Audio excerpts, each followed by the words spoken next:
आमतौर पर हम चुनाव के दिन आपको दिखाते हैं कि कैसे वृद्ध लोग, बुज़ुर्ग लोग वोट डालने जा रहे हैं, कितनी मुश्किलों से वोट डालने जा रहे हैं। ये भी दिखाते हैं कि कैसे दूल्हा-दुल्हन शादी करने के लिए बाद में गए, बल्कि पहले वो वोट डालने गए। आज मैं आपको एक कहानी दिखा रहा हूँ, सुना रहा हूँ, जिसमें पिता का अंतिम संस्कार पुत्र ने, बेटे ने अपने पिता का अंतिम संस्कार बाद में किया, पहले वोट डालने गए। मेरे साथ राज चावला हैं। इनके पिता का देहांत हो गया था, कल इनके पिता का देहांत हो गया था। आज ये रात में ही देर रात लौटे और अंतिम संस्कार करना था, लेकिन अंतिम संस्कार करने से पहले निगमबोध घाट यानी शमशान घाट पर जाने से पहले इन्होंने अपनी पत्नी के साथ जाकर पोलिंग बूथ पर वोट डाला। राज जी, बहुत मुश्किल वक्त है आपके लिए, लेकिन पहले मैं समझना चाहूँगा ये कैसे हुआ और आप कहाँ थे उस समय और किन परिस्थितियों में आपने आके वोट डाला है? देखिए, वो कुछ तो कहानी आपने बताई, वो ठीक है। मैं कल देर शाम वापस आया था, पिताजी का निधन हो चुका था। अच्छा। और आज सुबह उनका, क्योंकि समय भी बीत जाता तो लगता है कि नहीं अब जल्दी ज़रा संस्कार करना चाहिए, सबकी तरफ से ऐसा रहता ही है। लेकिन आज का दिन भी ऐसा था जो शायद हमारे लिए बहुत दिनों के बाद, बहुत महीनों के बाद, या इस तरह से कहे लोकसभा में तो 5 साल में एक बार आता है। हमारे पिताजी हमेशा इस बात को कहते थे कि ड्यूटी पहले करो। आप मान लीजिए मैं अपनी ड्यूटी पर, तो नहीं बेटा मेरी चिंता नहीं, पहले ड्यूटी। तो हमारे मन में यही था कि यदि मुझे अपने पिता को अंतिम श्रद्धांजलि देनी है, वैसे पिता मन से कभी जाते नहीं, वो अपने कर्मों के साथ हमेशा हम उन्हीं के बने हुए हैं, फिर भी यदि श्रद्धांजलि देनी है तो इससे अच्छा क्या होगा कि उनके वचनों पर मैं अमल करूं। उन्होंने जो कहा वो जीवन भर वो जिस सिद्धांत पर चले, तो आज उसी को करते हैं ना। तो उनकी चिंता, उनका अंतिम संस्कार ये तो करना ही था, लेकिन चूंकि राष्ट्रीय ड्यूटी की चिंता पिताजी करते थे, तो आज राष्ट्रीय ड्यूटी का, नेशनल ड्यूटी का भी दिन था। मुझे लगा ये ड्यूटी भी पहले करनी चाहिए, और यदि मैं ऐसा करता हूं तो मैं पिताजी के सिद्धांत का पालन करता हूं, पिताजी की आज्ञा मानता हूं। नहीं तो ऐसा मन में आया, एक सवाल मुझसे किसी ने पूछा कि अगर छोड़ देते तो क्या होता, तो मेरे मन में आया कि शायद वो कुछ दिन बाद मुझसे आकर सवाल करते। तो उनको अंतिम श्रद्धांजलि, उनकी आत्मा को शांति हो, तो उसमें सबसे बड़ा काम यही था कि जब वो ड्यूटी की बात करते थे तो नेशनल ड्यूटी ठीक है, उनको अच्छा ही लगा होगा। तो आप सुबह कितने बजे वोट डालने चले गए और फिर कितने बजे फिर आप शमशान के लिए निकले हैं? निगमबोध का समय हमने सुबह संस्कार का अर्ली ही रखा था, मगर उससे पहले 6:45 बजे मैं मतदान केंद्र पर पहुंच गया था। अच्छा। खुला नहीं था, लाइन थोड़ी सी लगी थी, तो मैं थोड़ा डरते सकुचाते कि समय कितना लगेगा पता नहीं है, पर फिर भी समय पे खुला मतदान केंद्र। और जब मैं अंदर गया, अपने बूथ पर लगा, तो वहाँ कुछ लोग और मेरे से पहले लगे हुए थे, थोड़ा जानने वाले आसपास के लोग थे, उनको पता था कि इनके पिताजी का निधन हुआ है। उन्होंने कहा कि राज जी आप पहले आगे चले जाइए। तो मेरा 5वां 6ठा नंबर था, उन्होंने मुझे आगे करके। तो समाज भी इस बात की चिंता करता है कि यदि कोई इतना बड़ा काम करने, घर में कोई दुख की घड़ी है, ऐसी विकट है, तो इनको आप सहयोग करें, इनका साथ दें, इनको ज़रा आगे करें। तो समाज हमेशा मेरे साथ रहा, इसलिए मेरा सभी को धन्यवाद है इस काम के लिए।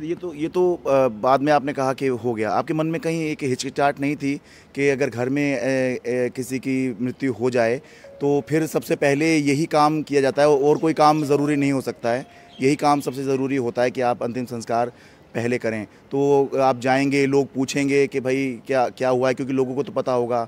तो कहीं हिचकिचाहट आपके मन में नहीं थी, या फिर पिताजी वाली जो बात थी वो ज़्यादा मजबूत थी? नहीं, मेरा हिचकिचाहट कोई भी नहीं थी, क्योंकि जैसा संस्कार हमारे पिताजी ने दिया, हमारे परिवार ने दिया। ड्यूटी पहले अगर वो ये कहते हैं, और आज मैंने अगर नेशनल ड्यूटी को पहले रखा, तो वो ऊपर से देखकर प्रसन्न होंगे, इसलिए कोई हिचकिचाहट नहीं थी। और ना मेरे परिवार को, ना मेरे आसपास के लोगों में। जैसे मैंने बताया कि जब मैं लाइन में लगा तो लोगों ने कहा कि नहीं राज जी आपको जाना होगा निगमबोध, तो आप पहले आ जाइए। तो समाज भी इसमें आपके साथ है, परिवार ने भी कहा, बड़े लोगों ने, रिश्तेदारों ने, किसी ने इस पर कोई टिप्पणी नहीं, बल्कि लोग खुश थे। और आपने देखा, आप स्वयं आए हैं तो इसकी चर्चा आप भी करते हैं, आपको भी अच्छा लगे इसीलिए पूछ रहे हैं। क्योंकि ये ठीक है, हम सारा समय परिवार के साथ रहते हैं, और ये बड़ी विकट घड़ी थी। बिल्कुल आपने ठीक कहा कि अंतिम संस्कार, और वो भी जब निधन 24 घंटे से पहले समय से हो जाए, समय बहुत कीमती लगता है।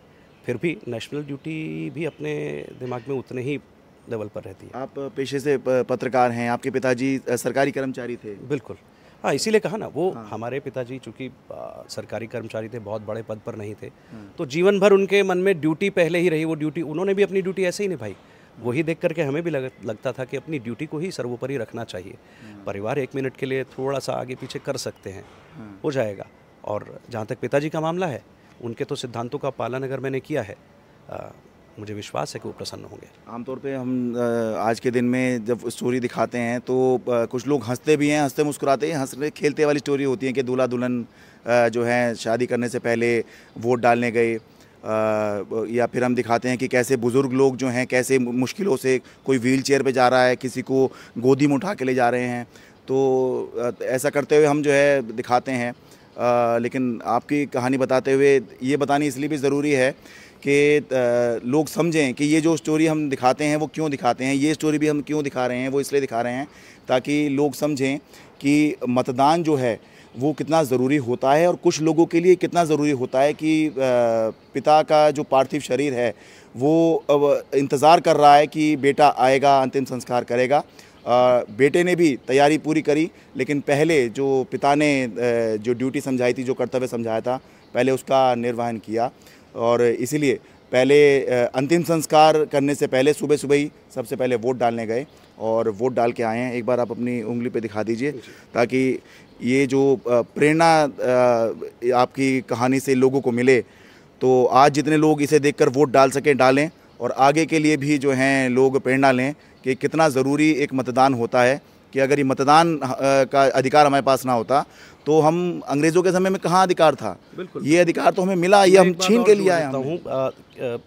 हमारे पिताजी सरकारी नौकरी में रहे और बहुत ईमानदार रहे। हम सब, हमारे आसपास का पूरा समाज, ये बात हम लोग तो बचपन से देखा ही। समाज के प्रति, देश के प्रति चिंतन उनका शुरू से रहा, और जो व्यक्ति ज़रा सा भी सिद्धांत के बारे में सोचता है और देश के बारे में सोचता है, हमारे अंदर भी लगभग वैसे ही भाव आए। और आज जब हम मतदान करने की अपील करते हैं तो इसीलिए करते हैं कि देश मजबूत बने, देश का लोकतंत्र मजबूत बने, और लोकतंत्र मजबूत होगा तो दुनिया भर में आपके देश का नाम लोग बिल्कुल अच्छे से लेंगे, और आपके बारे में भी उनकी एक अच्छी धारणा बनती है। इसीलिए सभी से कहना, ये मेरे लिए काम तो आज बहुत बड़ा था, डायलेमा कोई नहीं था, फिर कहता हूँ कोई उलझन नहीं थी, मुझे काम बहुत बड़ा था, लेकिन कई बार छोटे स्वार्थों में भी लोग उलझकर वोटिंग को बहुत छोटा समझते हैं। उन सब से मेरा आग्रह है, मतदान ज़रूर करें, किसी भी कीमत पर करें, कुछ भी हो छोड़ करके मतदान ज़रूर करें। इसी में आपके, हमारे देश में सबकी भलाई इसी में है। बहुत बहुत धन्यवाद, और आपके दुख में हम शामिल हैं। बहुत मुश्किल होता है पिता के जाने के बाद में इस तरह बात कर पाना, लेकिन आपकी बातें जो है उम्मीद करते हैं प्रेरणा देगी लोगों को। दिल्ली से अपने कैमरा सहयोगी मोहम्मद मुरसलीन के साथ मैं शरद शर्मा, NDTV इंडिया।